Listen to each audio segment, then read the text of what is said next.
Julio Arce against Daniel Santos. Okay, where are we? Hang on a minute. I've got too many things going on here.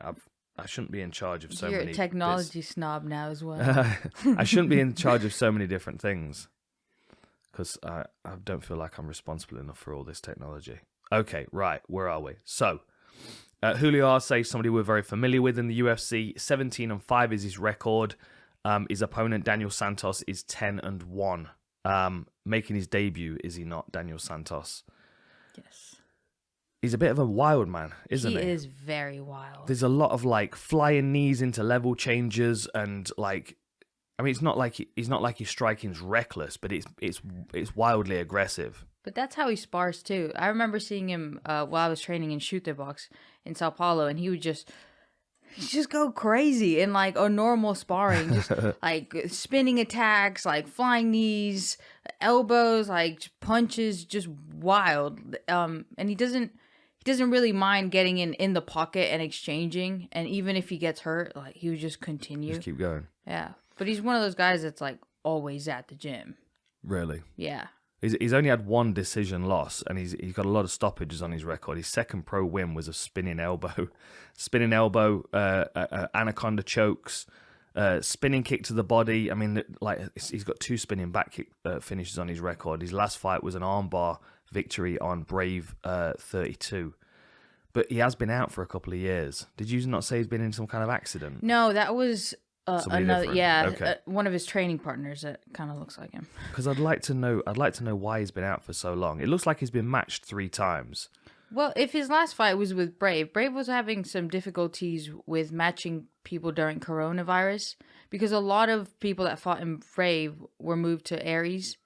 Oh, you know what? So I'm looking at his record now. So his last fight was an armbar victory on Brave 32, as I said, but then his next fight was on Brave 35, and that was cancelled, and the event was cancelled due to coronavirus. Told you. Then he was lined up against Marcelo Rojo. No, Timur Valiev, and Valiev withdrew. Oh, and then Rojo was the replacement, and then Santos withdrew. Yeah, honestly, the way he trains, whatever injury is no surprise. But that seems like it's a long time since his last outing. Like if you have years. like COVID issues, right? And in Sao Paulo, they had a lot of issues with being able to train, because of the COVID stuff. So that I can see that applying, and then sort of waiting between what Brave are going to do. Are you going to get a contract? What's going to happen?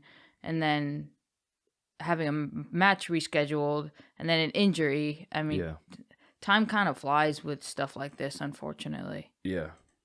So they're both the same height, both 5'7", but Julio Arce has a 3-inch reach advantage.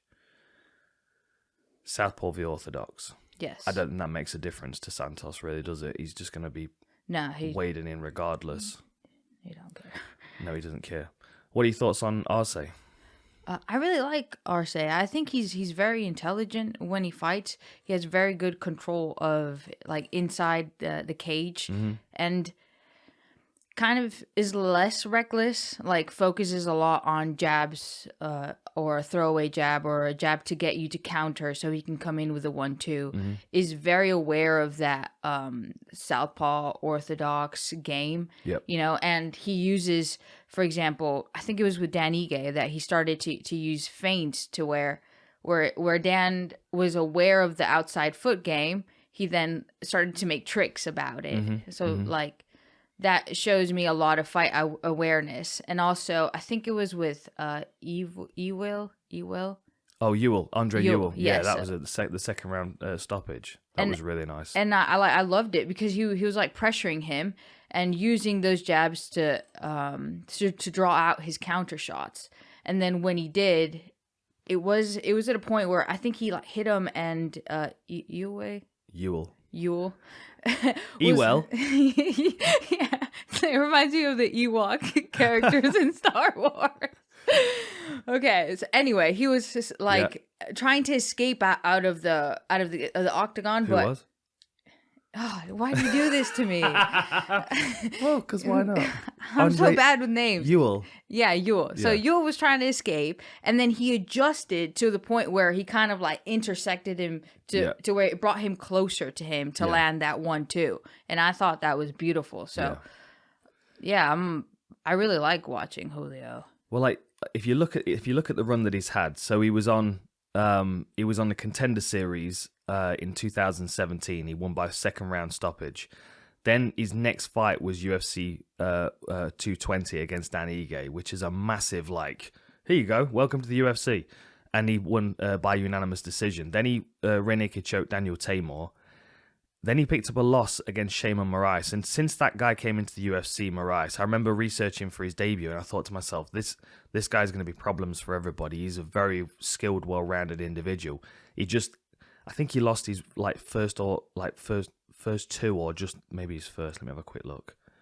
Like, he had a bit of a rough run. Yeah, he did. No, he came into the UFC. He lost his first one against Zabit.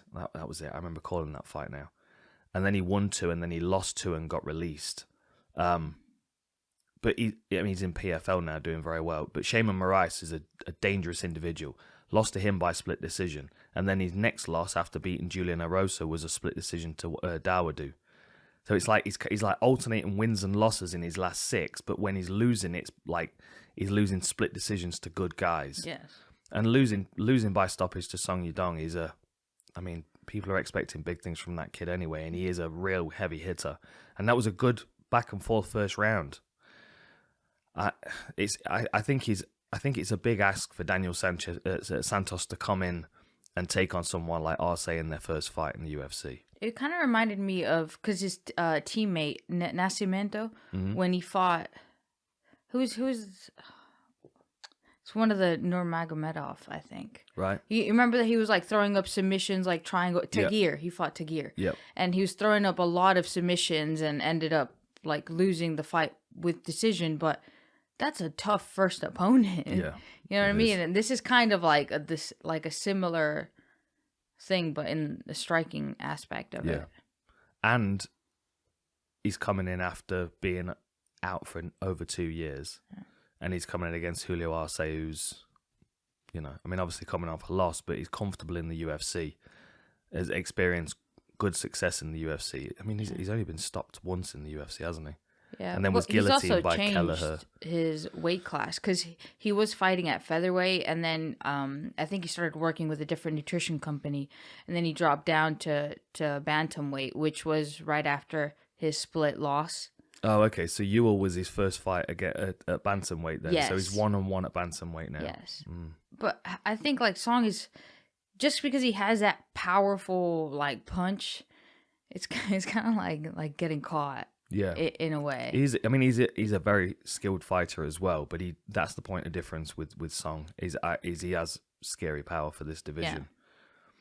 Yeah. And with the amount of like overwhelming pressure and force that Santos comes in with, it might be in a similar UFC like test you situation. See if you got over that problem. Yeah, but then like if I'm Arce, I'm thinking, okay, my goal is just to get it out of the first round, because that first round's most likely going to be chaotic because Santos is going to want to come in. He's been out for a while, so he's probably going to have a lot of pent up energy and excitement making his UFC debut.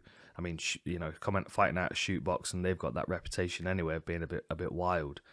I wonder if he's gonna go blonde with his hair, do like you that think? bleach. Yeah, probably. The whole team, do you think? Yeah, probably the whole team's gonna do it. They're super into it now. Yeah. They think it's like some ritual. It's so funny. I should have had the same thing with my mohawk back in the day. I should have been like, guys, the whole team needs to do it. The whole team needs a red mohawk. But that would suck with Ollie because he's bald. Imagine how big your mohawk. Oh, that would. We'd have to Keith Flint it. We'd have to do the Keith Flint mohawk with the sides. Anyway. Maybe that's how that came about. Yeah, maybe.